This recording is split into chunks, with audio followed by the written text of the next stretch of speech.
కోకాపేట్ అనగానే ఎకరం 100 కోట్ల రూపాయలు మాటే గుర్తొస్తుంది.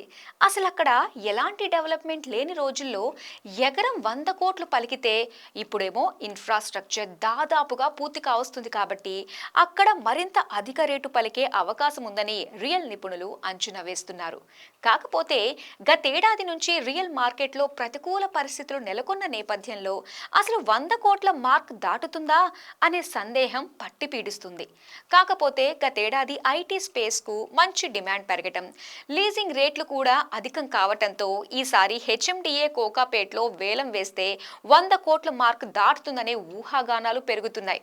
ఏది ఏమైనా రెసిడెన్షియల్ మరియు కమర్షియల్ ఆకాశ హమ్యాలతో కోకాపేట్ ఇండియాలోనే టాప్ డెస్టినేషన్గా అవతరిస్తుందనే విషయంలో ఎలాంటి సందేహం లేదని వాసవి గ్రూప్ రియల్ ఎస్టేట్ గురు సగౌరవంగా చెబుతోంది.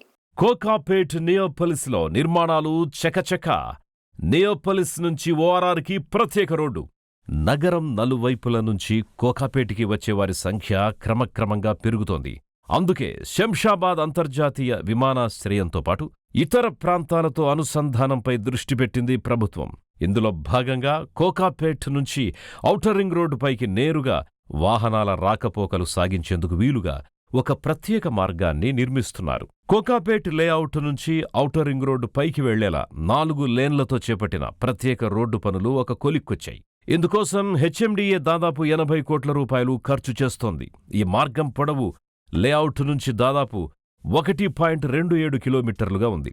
కోకాపేట్తో పాటు చుట్టుపక్కల నుంచి 15 నుండి 20 లక్షల మంది నిత్యం ఓఆర్ఆర్ పైకి సులువుగా వెళ్లేలా ఈ రోడ్డు ఉపయోగపడుతోంది. మరో నెల రోజుల్లో ఈ రోడ్డు అందుబాటులోకొస్తే కోకాపేట్ నుంచి నగరంలోని అన్ని ప్రాంతాలకు కనెక్టివిటీ బాగా పెరుగుతుందని, దీంతో కోకాపేట్ సమీపంలోని మిగతా ప్రాంతాల్లోనూ రియల్ ఎస్టేట్ అభివృద్ధికి ఆస్కారం ఏర్పడుతుందని రియాల్టీ నిపుణులు అంచనా వేస్తున్నారు. కోకాపేట నియోపోలిస్ లేఅవుట్లో వివిధ సంస్థలకి భూముల కేటాయింపులు వేలంలో విక్రయించగా ఇంకా 24 ఎకరాల భూమి మిగిలిపోయి ఉంది. ఏడాదిన్నర క్రితం ఎలాంటి వసతులు లేని సమయంలోనే 45.33 ఎకరాలు వేలం వేస్తే ప్రభుత్వానికి 3,319 కోట్ల రూపాయల ఆదాయం వచ్చిన విషయం తెలిసిందే. ఏడాది క్రితం నిర్వహించిన వేలంలో ఎకరా ధర సుమారు 73.25 కోట్ల రూపాయలుగా పలికింది.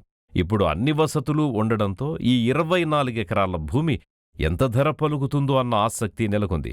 కోకాపేట్ భూముల వేలంపై ఇప్పటికే ప్రణాళిక రూపొందించిన అధికారులు ప్రభుత్వానికి ప్రతిపాదనలు పంపినట్లు తెలుస్తోంది.